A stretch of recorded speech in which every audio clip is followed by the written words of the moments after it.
ফেসবুকের প্রধান নির্বাহী মার্ক জুকারবার্গের পর এবার গুগলের প্রধান নির্বাহী কর্মকর্তা সুন্দর পিচাই মার্কিন প্রেসিডেন্ট ডোনাল্ড ট্রাম্পের অভিবাসন বিরোধী সিদ্ধান্তের সমালোচনা করেছেন।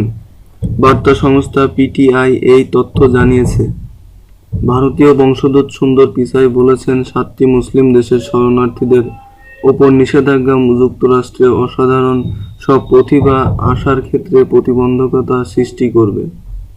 নিষেধাজ্ঞা সংক্রান্ত ট্রাম্পের নির্বাহী আদেশ জারির পর গুগল তাদের ভ্রমণরত কর্মীদের যুক্তরাষ্ট্রে ফিরতে বলেছে।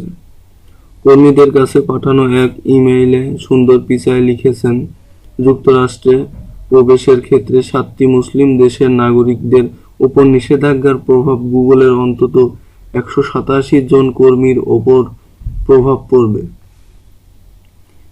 বিবিসির খবরে বলা হয়, বিদেশে অবস্থানরত প্রায় 100 কর্মীকে যুক্তরাষ্ট্রে ফিরতে বলেছে গুগল। ইমেইল সুন্দর পিচাই লিখেছেন, ট্রাম্পের আদেশের প্রভাবের বিষয়ে তারা হতাশ। এই আদেশ যুক্তরাষ্ট্রে অসাধারণ প্রতিভাবান ব্যক্তিদের আসার ক্ষেত্রে প্রতিবন্ধকতা সৃষ্টি করতে পারে।